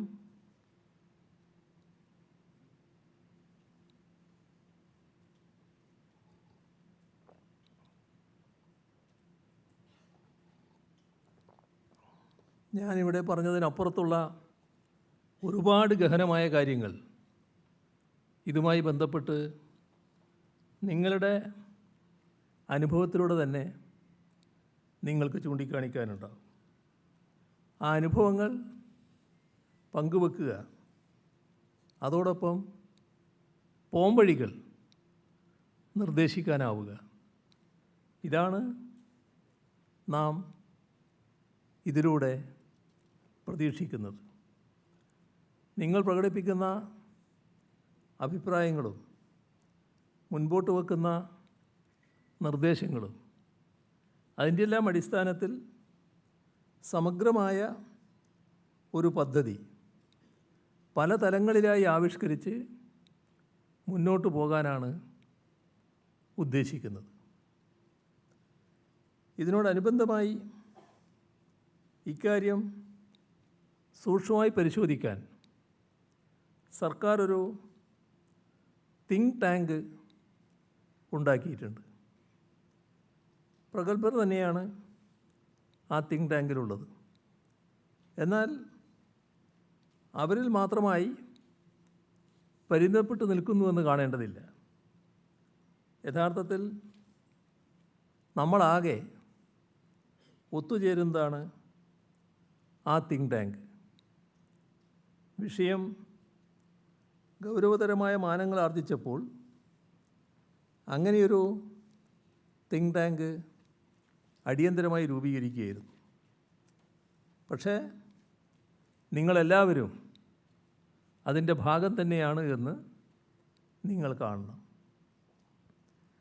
ആ തിങ്ക് ടാങ്കിൻ്റെ ആദ്യത്തെ ചില നിർദ്ദേശങ്ങൾ, പ്രാഥമികമായ ചില നിർദ്ദേശങ്ങൾ, അത് നിങ്ങളുടെ മുൻപിൽ അവതരിപ്പിക്കുന്നുണ്ട്. അവർ തയ്യാറാക്കിയിരിക്കുന്ന ഡോക്യുമെൻറ്റിനെ ഒരു ബ്ലൂ പ്രിൻ്റായോ ഫസ്റ്റ് ഡ്രാഫ്റ്റായോ ഈ ഘട്ടത്തിൽ കാണേണ്ടതുണ്ട്. നിങ്ങളുടെ എല്ലാവരുടെയും ആശയങ്ങൾ ഉൾച്ചേർത്തുകൊണ്ട് അത് സമ്പുഷ്ടമാക്കാനാവണം എന്നാണ് കാണുന്നത്. അതുകൂടി മനസ്സിൽ വെച്ചുകൊണ്ട് അഭിപ്രായം പറയുന്ന നില ഓരോ മേഖലയുമായി ബന്ധപ്പെട്ട് സംസാരിക്കുന്നവർ സ്വീകരിക്കണമെന്നാണ് അഭ്യർത്ഥിക്കാനുള്ളത്. ഇവിടെ ഒപ്പമുള്ള കുട്ടിക്ക് കാവലാളാണ് താൻ എന്ന ബോധം ഓരോ കുട്ടിയിലും ഉൾച്ചേർക്കാൻ കഴിയുന്ന ഒരു സവിശേഷ മാനസികാവസ്ഥ സൃഷ്ടിക്കാനാണ് നമുക്ക് കഴിയേണ്ടത്.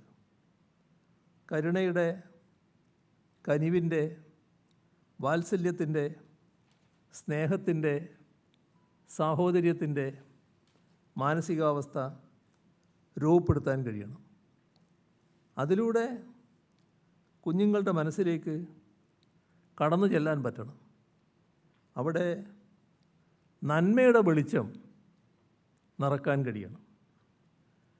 കുഞ്ഞു മനസ്സുകളിലേക്ക് നല്ല കാര്യങ്ങൾ പകർന്നു നൽകുക. അങ്ങനെ വന്നാൽ അവരിൽ നിന്ന് നല്ല കാര്യങ്ങൾ തിരിച്ചു കിട്ടും.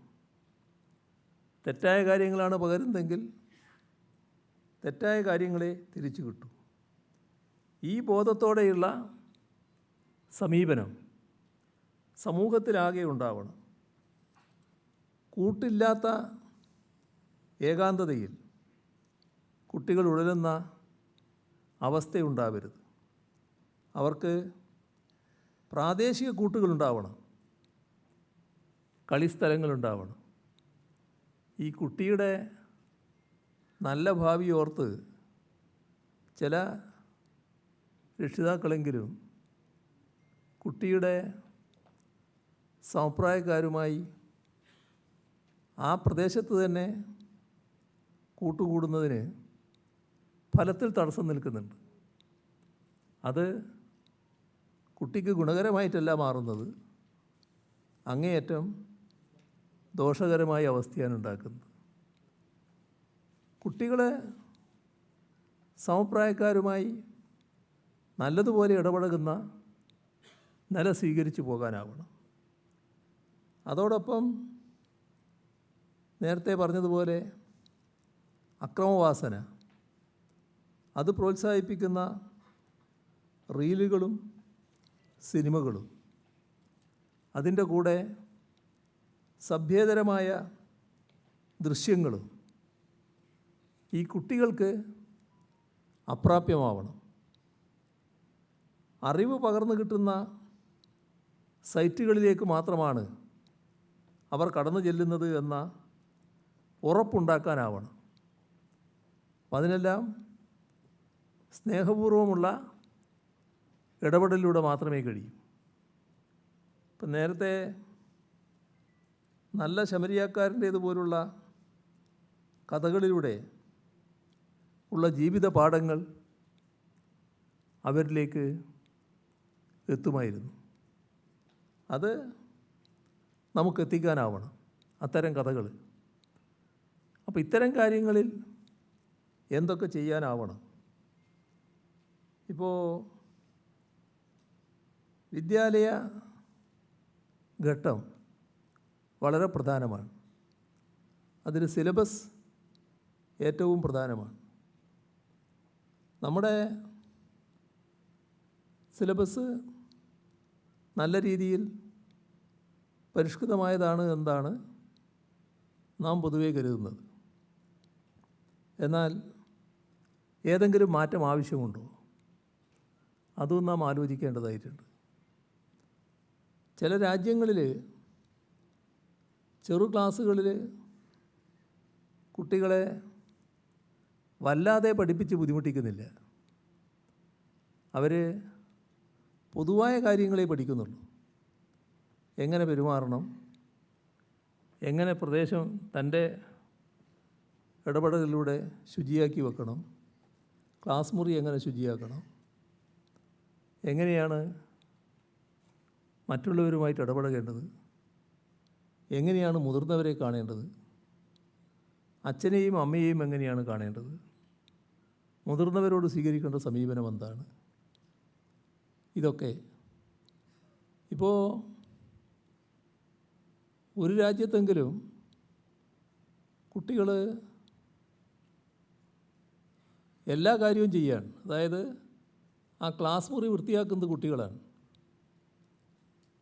അവിടെയുള്ള ടോയ്ലറ്റ് വൃത്തിയാക്കുന്നത് കുട്ടികളാണ്. അതിനുവേണ്ടി പ്രത്യേകം നിയോഗിക്കപ്പെട്ട ആളുമില്ല.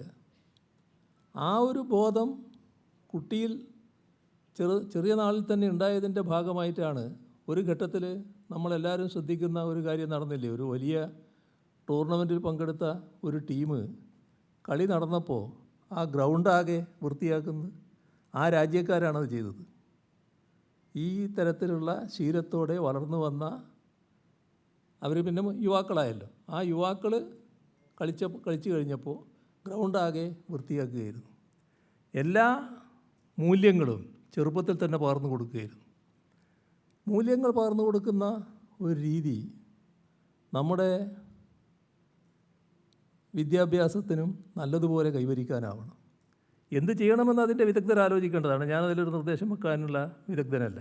പക്ഷേ ആ വശം നമ്മൾ ഗൗരവമായിട്ട് ആലോചിക്കണം. അതിന് പറ്റിയ രീതിയിലുള്ള മാറ്റങ്ങൾ ഉണ്ടാവണം.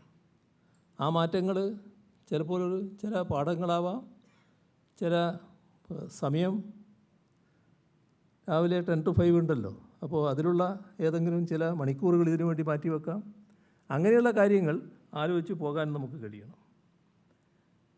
ഇപ്പോൾ മറ്റൊരു അനുഭവം വിദ്യാലയ ജീവിതഘട്ടത്തിൽ, വിദ്യാഭ്യാസ ഘട്ടത്തിൽ വെറും പഠനം മാത്രമേ പാടുള്ളൂ, സമകാലിക പ്രശ്നങ്ങളിലൊന്നും ഒരു തരത്തിലുള്ള താല്പര്യവും കാട്ടരുത് എന്ന് ചിന്തിക്കുന്നവരുണ്ട്.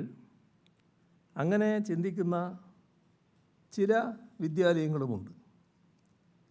പക്ഷേ നമ്മൾ കാണേണ്ടത് അത്തരം വിദ്യാലയങ്ങളിൽ അക്രമവാസന കൂടുതലാണ്,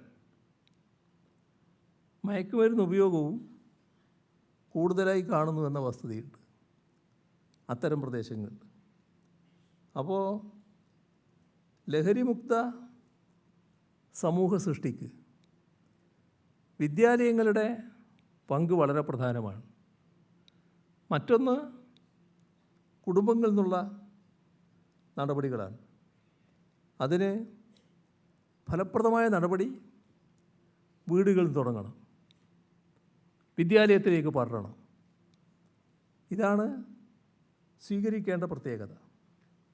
അപ്പോൾ നമ്മുടെ നാടിൻ്റെ സുരക്ഷിതത്വവും ആരോഗ്യപരമായ സാമൂഹ്യ അന്തരീക്ഷവും സംരക്ഷിക്കുകയും മെച്ചപ്പെടുത്തുകയും ചെയ്യുക, ഇതാണ് നമ്മൾ ആത്യന്തികമായി ലക്ഷ്യമിടുന്നത്.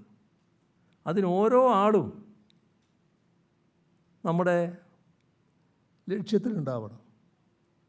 കുട്ടികൾ, യുവാക്കൾ അവരിലെ അക്രമവാസന പരിഹരിക്കുന്നതിന് നല്ല രീതിയിലുള്ള മാനസികാരോഗ്യ പിന്തുണ നൽകാൻ നമുക്കാവണം.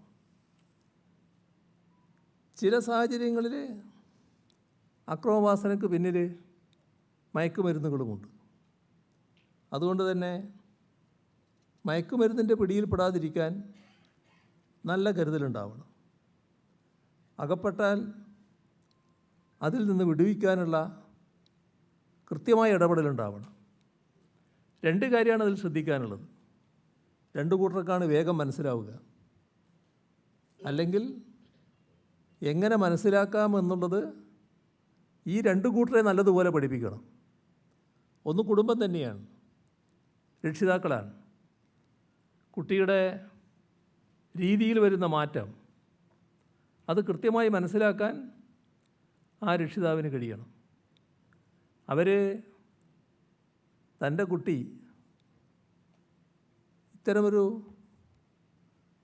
ദുർവാസനക്ക് അടിപ്പെട്ടു പോയി, അതാരും അറിയണ്ട എന്ന് വെച്ചാൽ അത് കുറയല്ല ചെയ്യുക, പിന്നെ കൂടി വരികയാണ് ചെയ്യുക. അപ്പോൾ അത് ഒഴിവാക്കണമെങ്കിൽ അത് ഒഴിവാക്കുന്നതിനുള്ള നടപടികളിലേക്ക് കടക്കുകയാണ് വേണ്ടത്. അപ്പോൾ അവർ ബന്ധപ്പെട്ടവരുടെ ശ്രദ്ധയിൽപ്പെടുത്താൻ തയ്യാറാവണം. സ്കൂളിൽ ഒന്നോ രണ്ടോ കുട്ടികൾ ഇങ്ങനൊരു സ്വഭാവം കാണിച്ചാൽ അത് സാരമില്ല, സ്കൂളിൻ്റെ പേര് മോശമായി പോകും ഈ കുട്ടിയുടെ വിവരം പുറത്തറിഞ്ഞാൽ, അതുകൊണ്ട് ഇപ്പോൾ തൽക്കാലം പുറത്ത് പറയണ്ട എന്ന നില ഒരു സ്കൂളും സ്വീകരിക്കാൻ പാടില്ല. ആ ഒന്നോ രണ്ടോ കുട്ടി എന്നത് പിന്നെ 10 or 20 അതിൻ്റെ ഗുണിതങ്ങളുമായി മാറും. അപ്പോൾ അതിനെ മുളയിൽ തന്നെ തടയാൻ സാധിക്കണം. കൃത്യമായി മനസ്സിലാക്കാൻ അധ്യാപകർക്ക് കഴിയേണ്ടതായിട്ടുണ്ട്. അപ്പോൾ ഈ ബന്ധം, കുട്ടിയും രക്ഷിതാക്കളും തമ്മിലുള്ള ബന്ധം, കുട്ടിയും അധ്യാപകരും തമ്മിലുള്ള ബന്ധം കൂടുതൽ ദൃഢമാകണം. കുട്ടിയുടെ വരുന്ന ഭാവമാറ്റങ്ങൾ സൂക്ഷ്മമായി തിരിച്ചറിയാൻ ഇവർക്ക് സാധിക്കണം. ആ തരത്തിൽ ഗാഢമായ ബന്ധം കുട്ടിയുമായി ഉണ്ടാവണം. പെരുമാറ്റത്തിൽ വ്യതിയാനങ്ങൾ പ്രത്യക്ഷത്തിൽ കാണാൻ സാധിക്കും. അത് ഉൾക്കൊണ്ട് തടയുന്നതിനാവശ്യമായ, കൂടുതൽ ആപത്തിലേക്ക് വീഴുന്നത് തടയുന്നതിനാവശ്യമായ നടപടികൾ സ്വീകരിക്കാൻ രക്ഷിതാവിനും അധ്യാപകർക്കും കഴിയണം. അതോടൊപ്പം മാറിയ കാലമാണ്. അധ്യാപകൻ കുട്ടിയായിരുന്ന കാലമല്ല ഇത്. കാലത്തിന് വലിയ മാറ്റമാണ് സംഭവിച്ചുകൊണ്ടിരിക്കുന്നത്. ആ മാറിയ കാലത്തിൻ്റെ സൃഷ്ടിയാണ് ഈ കുട്ടി. അത് നമ്മൾ തിരിച്ചറിയണം. അത് ഉൾക്കൊണ്ടുകൊണ്ട് കുട്ടിയെ മനസ്സിലാക്കാൻ അധ്യാപകർക്ക് കഴിയണം. കുട്ടികളുടെ മനസ്സുകളെ കൂടുതൽ മനസ്സിലാക്കാൻ കഴിയുന്ന രീതിയിലുള്ള വിനിമയ രീതികൾ ആവിഷ്കരിക്കണം. അപ്പോൾ അധ്യാപക പരിശീലനത്തിൽ ഏതെങ്കിലും തരത്തിലുള്ള മാറ്റങ്ങൾ ആവശ്യമില്ലേ? പഴയ അതേ കാര്യങ്ങൾ തന്നെ പഠിച്ച് അധ്യാപകരായാൽ മതിയോ? പുതിയ കാലത്തിനനുസരിച്ചിട്ടുള്ള മാറ്റങ്ങൾ വേണ്ടേ? അത് വളരെ പ്രധാനമാണ്. അതും പറയേണ്ടയാൾ ഞാനല്ല, അതുമായി ബന്ധപ്പെട്ട വിദഗ്ധരാണ്. അവർ ഗൗരവമായി ആലോചിക്കേണ്ട ഒരു വിഷയമാണ് എന്ന് മാത്രം പറഞ്ഞു പോകുന്നു. മുൻപൊക്കെ തീക്ഷ്ണ ജീവിതാനുഭവങ്ങൾ നമ്മുടെ സ്കൂളുകളിലെ പാഠ്യപദ്ധതികളിലുണ്ടായിരുന്നു. എവിടെയോ വെച്ച് അതിനങ്ങ് ഭംഗം വന്നു. അത്തരം പാഠങ്ങൾ ഇല്ലാതായി. അവിടൊക്കെ ജീവിതബന്ധമില്ലാത്ത വികല മാനവികാവസ്ഥയുടെ പ്രതിഫലനം കടന്നു വരുന്നത് പോലുള്ള അവസ്ഥ വന്നു. അപ്പോൾ സിലബസ് ഗൗരവമായ പരിശോധനയ്ക്ക് വിധേയമാക്കി മാറ്റങ്ങൾ ആവശ്യമുള്ളത് കൊണ്ടുവരിക തന്നെ വേണം. കുട്ടികളെ അവനവനിലേക്ക് ചുരുക്കുന്ന ഒരു രീതി അത് മാറ്റിയെടുക്കാനാവണം. കുട്ടിക്ക് സമൂഹത്തെയാകെ ഉൾക്കൊള്ളാനാകുന്ന രീതി പകരം വെക്കാനാവണം. അതിനുതകുന്ന പാഠ്യപദ്ധതിയാവണം. അതിനുതകുന്ന പാഠപുസ്തകവും വിനിമയ രീതികളും കൊണ്ടുവരാൻ നമുക്ക് കഴിയണം. ശാസ്ത്ര സാങ്കേതിക രംഗങ്ങളിൽ വരുന്ന മാറ്റങ്ങളുണ്ട്. അവയെ ഉൾക്കൊള്ളുന്ന വിധം അധ്യാപകർ സ്വയം നവീകരിക്കണം. പുതിയ കാലത്തെ കുട്ടിയെ മനസ്സിലാക്കൽ വളരെ പ്രധാനമാണ്. ഇത് വളരെ പ്രധാനപ്പെട്ടൊരു വശമാണ്. പഴയ കുട്ടിയല്ല പുതിയ കുട്ടി. ആ പുതിയ കാലത്തെ കുട്ടിയെ കൃത്യമായി മനസ്സിലാക്കാൻ സാധിക്കണം. അതോടൊപ്പം ഏറ്റവും പ്രധാനമായ കാര്യം, എന്തും സങ്കടമായാലും സന്തോഷമായാലും ദേഷ്യമായാലും എന്ത് കാര്യമായാലും പറയാൻ തക്ക സ്വാതന്ത്ര്യവും വിശ്വാസവും അധ്യാപകർ സൃഷ്ടിക്കണം. കുട്ടിയും അധ്യാപകരും തമ്മിലുള്ളൊരു ബന്ധം ആ തരത്തിലാവണം. എല്ലാം അധ്യാപകരോട് തുറന്നു പറയുന്ന കുട്ടിയെ സൃഷ്ടിക്കാൻ അധ്യാപകർക്ക് സാധിക്കണം. ഇതിന് പുതിയ കാലത്ത്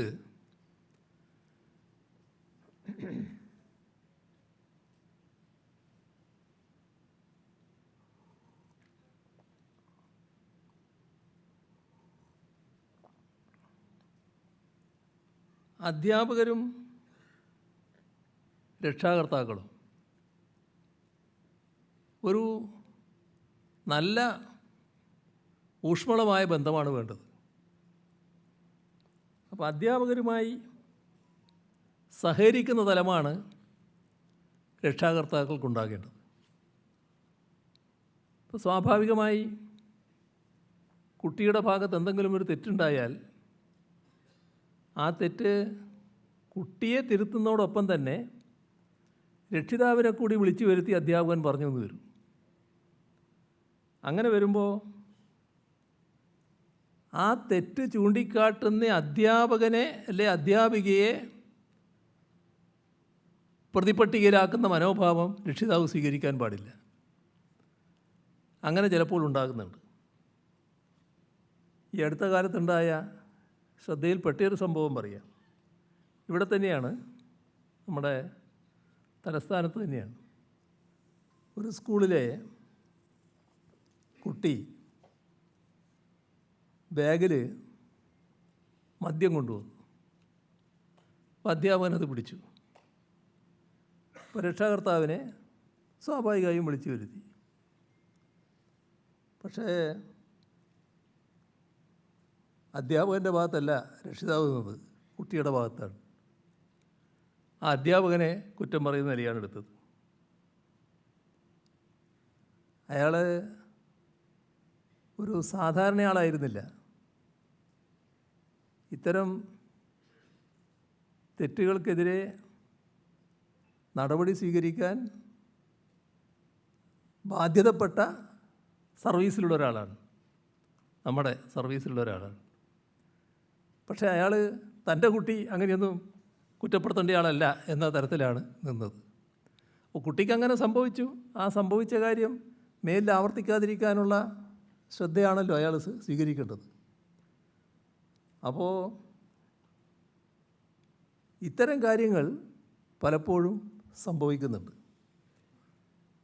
രക്ഷാകർത്താക്കൾ കുട്ടികളുമായി കൂടുതൽ സമയം ചെലവഴിക്കാൻ സമയം കണ്ടെത്തുക തന്നെ വേണം. അത് വളരെ പ്രധാനമാണ്.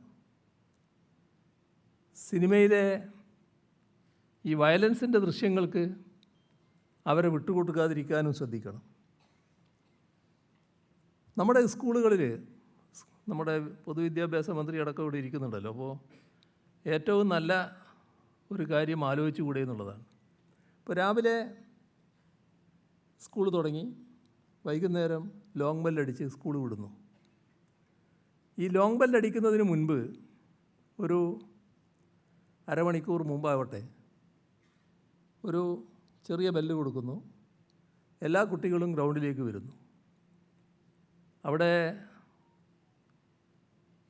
സ്കൂളിൽ നിന്ന് പിന്നെ വീട്ടിലേക്ക് പോവുകയാണ് അവർ ചെയ്യുക സാധാരണഗതിയിൽ. അപ്പോൾ ഒരു അതുവരെയുള്ള സ്ട്രെസ് ഉണ്ട് കുട്ടിക്ക് വല്ലാത്ത തരത്തിലല്ലേ. ഈ സ്ട്രെസ് ആകെ നീങ്ങിക്കിട്ടാൻ പറ്റുന്ന ഒരു എക്സസൈസിലേക്ക് കടന്നൂടെ? എന്താ ഡാൻസിൻ്റെ ജുംബോ ഡാൻസ് അല്ലേ? ജുബ ഞാൻ പറയുന്ന പേര് തെറ്റായിരിക്കാം, പക്ഷേ അത്തരം ഒരു ഡാൻസിലേക്ക് കടക്കാലോ. അത് നല്ല എക്സസൈസാണല്ലോ. നല്ല നിലക്ക് ആ പരിപാടി നടത്താമല്ലോ. അതിന് പാട്ടിൻ്റെ സൗകര്യം, സൗണ്ട് സിസ്റ്റം ഇപ്പോൾ എല്ലാ സ്കൂളുകളിലുമുണ്ട്. അപ്പോൾ ആ സിസ്റ്റം വെച്ചുകൊണ്ട് കുട്ടികളെല്ലാവരും നല്ല ഹരത്തിലായിരിക്കും. അധ്യാപകരും തയ്യാറാവണം. ഫലത്തിൽ ഇതിന് അധ്യാപകർ കുറച്ച് മടിയുള്ളവരാണ്. കാരണം അവരും ഈ എക്സസൈസ് എടുക്കണമല്ലോ ഇതിൻ്റെ കൂട്ടത്തിൽ. അതിന് കുറച്ചൊരു മടി കാണിക്കുന്നുണ്ട്. അപ്പോൾ വിദ്യാഭ്യാസ മന്ത്രി അത് ശ്രദ്ധിക്കുക. അടുത്ത അധ്യയന വർഷ ആരംഭത്തിൽ തന്നെ ഇത് നമുക്കങ്ങ് നടപ്പാക്കിയാൽ എന്താണ്? ഈ കുട്ടിയുടെ സ്ട്രെസ്സ് മുഴുവൻ അങ്ങ് പോകും. കുട്ടിയൊരു നല്ല ഉന്മേഷത്തോടു കൂടിയാണ് വീട്ടിലേക്ക് ഓടിപ്പോകുന്ന അവസ്ഥയിരിക്കുക. നല്ലോണം വേർക്കും, നല്ല സ്ട്രെസ്സ് നീങ്ങി കിട്ടുന്ന കുട്ടികളായിട്ട് മാറും. ആ ഒരു കാര്യവും നമ്മൾ ആലോചിക്കേണ്ടതായിട്ടുണ്ട് എന്നാണ് തോന്നുന്നത്. അതോടൊപ്പം യോഗ, മറ്റ് വ്യായാമ മുറകൾ, ഇതൊക്കെ നമ്മുടെ സ്കൂളുകളിൽ പഠിപ്പിക്കുന്നതിനുള്ള നടപടികൾ സ്വീകരിക്കണം. നേരത്തെ ഞാൻ പറഞ്ഞു, മുതിർന്നവരെ ബഹുമാനിക്കൽ, അവരവർ മറ്റുള്ളവരോട് കാണിക്കേണ്ട വിനയം, ബഹുമാനം, അതൊക്കെ തങ്ങളുടെ വ്യക്തിത്വത്തിന് മാറ്റുകൂട്ടുകയോ ചെയ്യൂ എന്നുള്ളത് ചെറുപ്പത്തിൽ തന്നെ കുട്ടിയിൽ പകർന്നു കൊടുക്കണം. ഞാൻ എല്ലാവരുടെയും മേലെയാണ് എന്നൊരു ഭാവത്തിലല്ല കുട്ടി വളർന്നു വരേണ്ടത്. ആ ഒരു ചിന്ത കുട്ടിയിൽ ഉണ്ടാക്കുക എന്നത് ഏറ്റവും പ്രധാനമാണ്. ഏറ്റവും പ്രധാനമായിട്ടുള്ള ഒരു കാര്യം അടച്ചിടലല്ല, തുറന്നു വിടലാണ് പ്രധാനം. ഇതായിരിക്കണം കുട്ടികളോടുള്ള സമീപനം. തുറന്നു വിടുക എന്ന് പറയുമ്പോൾ മുതിർന്നവരുടെ ഒരു കണ്ണെപ്പോഴും ഉണ്ടാവണമെന്നുള്ളത് ശരിയാണ്. അത് ആ കണ്ണുണ്ടായിക്കോട്ടെ. എന്നാലും അവർക്ക് കൂട്ടുകൂടാനും സമപ്രായക്കാരുമായി കളിക്കാനുമെല്ലാമുള്ള അവസരം ഉണ്ടാവണം. അപ്പോൾ അത്തരം കാര്യങ്ങൾ, ഒരുപാട് കാര്യങ്ങൾ നിങ്ങൾ പറയാനുണ്ട്. എന്നാലും ഈ ഞാൻ പറഞ്ഞു പോയപ്പോൾ ഇങ്ങനെ പറഞ്ഞു പോയി എന്ന് മാത്രമേ ഉള്ളൂ. അപ്പോൾ സമഗ്രമായ ഇടപെടലുകളാണ് നടത്തേണ്ടത്. അതാണ് നമ്മൾ ഉദ്ദേശിക്കുന്നത്. അതിന് വിവിധ ടേമാക്കാം, ഷോർട്ട് ടേമും മീഡിയം ലോങ് ടേം എല്ലാം ആക്കാം. അത്തരത്തിലുള്ള ലക്ഷ്യങ്ങൾ മുന്നോട്ട് വെച്ചുകൊണ്ട് അവയ്ക്കനുസൃതമായ പ്രവർത്തനങ്ങൾ നടപ്പാക്കാൻ നമുക്ക് കഴിയണം. അതിന് മാർഗദർശനം നൽകുന്നതാണ് ഇവിടെ അവതരിപ്പിക്കാൻ പോകുന്ന ഡോക്യുമെൻ്റ് എന്നാണ് പ്രതീക്ഷിക്കുന്നത്. അതുമായി ബന്ധപ്പെട്ടവർ വിശദാംശങ്ങൾ ഇവിടെ സംസാരിക്കും. നിയമം കർശനമായി നടപ്പാക്കുന്ന നില തന്നെയാണ് നമ്മൾ സ്വീകരിച്ചു പോകുന്നത്. ഫസ്റ്റ് ടൈം ഒഫൻഡേഴ്സായ കുട്ടികൾ, ആ കുട്ടികളോട് എല്ലാ രീതിയിലും മനുഷ്യത്വപരമായ സമീപനമാണ് സ്വീകരിക്കുക. മയക്കുമരുന്നുകൾക്ക് അടിപ്പെട്ടു പോയവരെ തിരികെ ജീവിതത്തിലേക്ക് കൊണ്ടുവരിക. ഡി അഡിക്ഷൻ സെൻ്ററുകൾ നല്ല നിലക്ക് നമ്മൾ ആരംഭിക്കുന്നുണ്ട്. അവിടെ ചികിത്സിക്കേണ്ട അവസ്ഥയിലെത്തിയിട്ടുണ്ടെങ്കിൽ അവരെ നിർബന്ധമായും ചികിത്സിക്കണം. എന്നിട്ട് അവരെ ജീവിതത്തിലേക്ക് തിരിച്ചു കൊണ്ടുവരിക എന്നതാണ് ഏറ്റവും പ്രധാനം. അപ്പോൾ മയക്കുമരുന്നുകൾക്കെതിരായ സമീപനം നിയമപരമായി സ്വീകരിക്കുന്നതോടൊപ്പം തന്നെ അവരെ ജീവിതത്തിലേക്ക് തിരിച്ചു കൊണ്ടുവരുന്നതിന് പ്രാമുഖ്യം കൊടുത്തുകൊണ്ട നടപടിയായിരിക്കും നമ്മൾ സ്വീകരിക്കുന്നത്.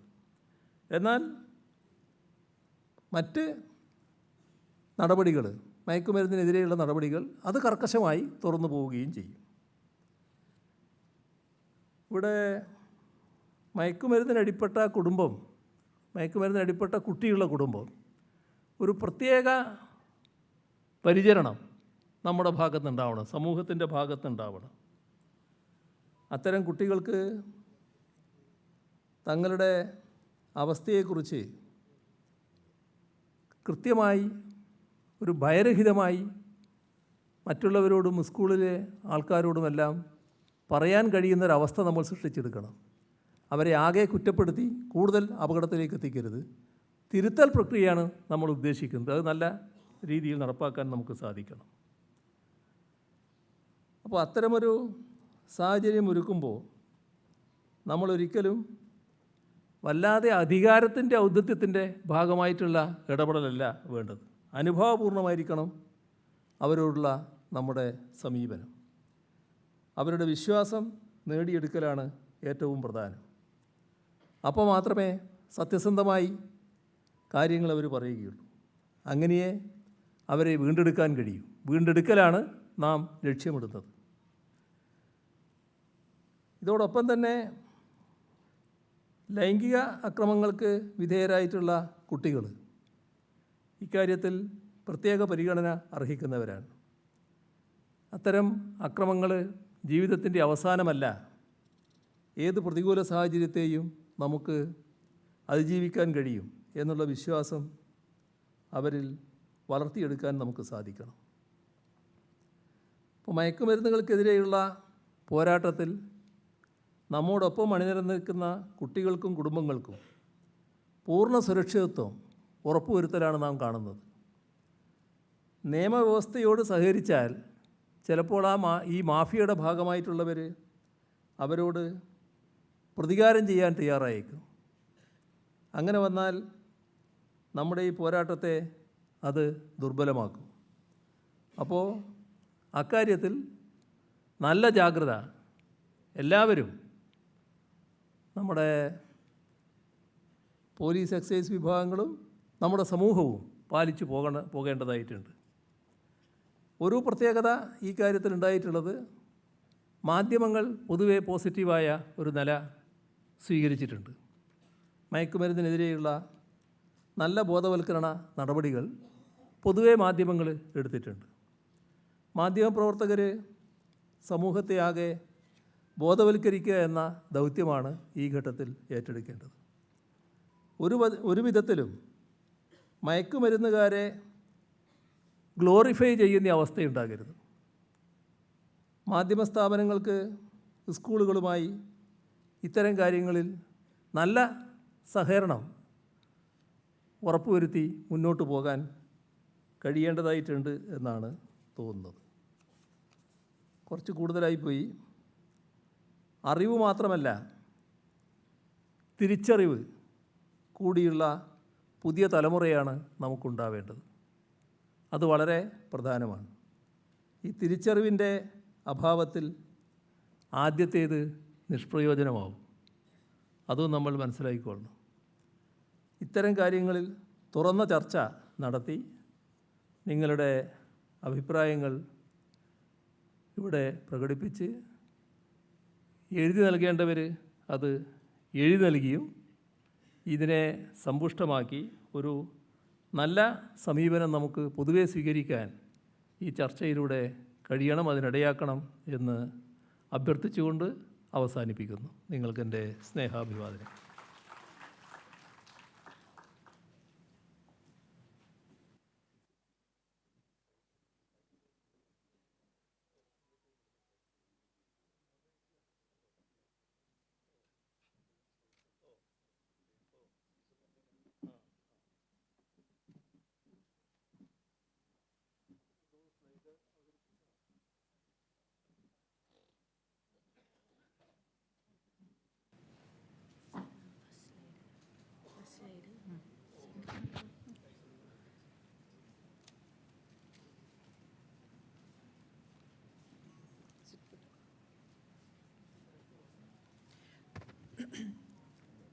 നമ്മൾ സംക്ഷിപ്തമായിട്ട് എന്തൊക്കെയാണ് കേരളത്തിലെ നമ്മൾ ലക്ഷ്യങ്ങളിടുന്നത്? കേരളത്തിലെ കുട്ടികളുടെയും യുവാക്കളുടെയും മാനസികാരോഗ്യം മെച്ചപ്പെടുത്തുക, അക്രമം, മയക്കുമരുന്ന് ഉപയോഗം തുടങ്ങിയ മാനസികാരോഗ്യ പ്രശ്നങ്ങൾ പ്രതിരോധിക്കുക, സുരക്ഷിതവും ആരോഗ്യപരവുമായിട്ടുള്ള സാമൂഹിക അന്തരീക്ഷം സൃഷ്ടിക്കുക. അപ്പം ഇതിൽ മിഷൻ കേരളത്തിലെ കുട്ടികൾക്കും യുവാക്കൾക്കും സുരക്ഷിതവും ആരോഗ്യപരവുമായിട്ടുള്ള പരിസ്ഥിതി ഉറപ്പാക്കുന്നതിനായി സമഗ്രമായിട്ടുള്ള പ്രവർത്തന പദ്ധതി നടപ്പിലാക്കുക.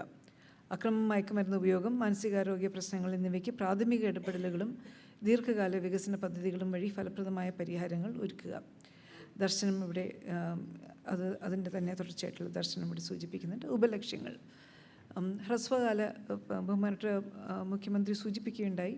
നമുക്ക് ഹ്രസ്വകാല, മീഡിയം ടേം, ലോങ് ടേം അങ്ങനെ ഇതുണ്ടാകും, പരിപാടികളുണ്ടാകും. അപ്പോൾ ഇതിൽ ആവിഷ്കരിച്ചിരിക്കുന്ന അടിയന്തര പരിചരണവും ഇടപെടൽ, നിയമ നടപടികൾ ശക്തമാക്കുക, നിലവിലെ പദ്ധതികളുടെ ഏകോപനവും ഉറപ്പാക്കലും വിലയിരുത്തലും, ഇതിനെക്കുറിച്ച് നേരത്തെ കുറിച്ച് സൂചിപ്പിച്ചിട്ടുണ്ടായിരുന്നു.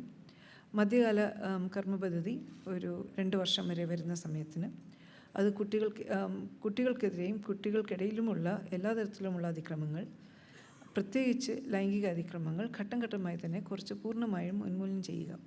ഉപലക്ഷ്യങ്ങൾ വിദ്യാലയങ്ങൾ, ഗാർഹിക പൊതുയിടങ്ങൾ ഇതെല്ലാം തന്നെ ബാലസുരക്ഷിതമാക്കുക. ഉത്തരവാദിത്ത രക്ഷാകർതൃത്വം പ്രോത്സാഹിപ്പിക്കുക. പിന്തുണ സംവിധാനങ്ങൾ പഞ്ചായത്ത് തലം വരെ നടപ്പാക്കുക. കുട്ടികളുടെ മാനസിക ശാരീരിക ആരോഗ്യം ഉറപ്പാക്കുക. ആക്രമണത്തിന് വിധേയരാകുന്ന കുട്ടികൾക്കും ശ്രദ്ധയും സംരക്ഷണവും ആവശ്യമുള്ള കുട്ടികൾക്കും ഫലപ്രദമായ അടിയന്തര പരിചരണവും മാനസിക സാമൂഹിക പിന്തുണയും ഉറപ്പാക്കുക. അപകട സാധ്യതയുള്ള കുടുംബങ്ങളെ കണ്ടെത്തി ശക്തിപ്പെടുത്തുകയും സാമൂഹിക സുരക്ഷ ഉറപ്പാക്കുകയും ചെയ്യുക. ദീർഘകാല ലക്ഷ്യങ്ങളുടെ അത് 2 മുതൽ 5 വർഷം വരെയുള്ള പീരീഡിന് സമൂഹത്തിൽ നിലനിൽക്കുന്ന ലിംഗാധിഷ്ഠിത വിവേചനങ്ങൾ, അതിക്രമങ്ങൾ എന്നിവയ്ക്ക് കാരണമാകുന്ന മൂല്യവ്യവസ്ഥകൾക്ക് കാലോചിത മാറ്റം കൊണ്ടുവരിക. ബാലസുരക്ഷിതാനുകൂല നയങ്ങളും മാർഗനിർദ്ദേശങ്ങളും രൂപീകരിക്കുക. ഇതിൽ ചർച്ചയ്ക്ക് ശേഷം എല്ലാവർക്കും സമയം കിട്ടിയെന്ന് വരില്ല. അപ്പോൾ എഴുതിത്തരുന്ന നിർദ്ദേശങ്ങൾ നമ്മൾ സ്വീകരിക്കുന്നതാണ്. അതുകൂടാതെ തന്നെ preventionofviolence.kerala@gmail.com എന്ന ഇമെയിലിലും വിലയേറിയ നിർദ്ദേശങ്ങൾ നൽകാവുന്നതാണ്. നന്ദി.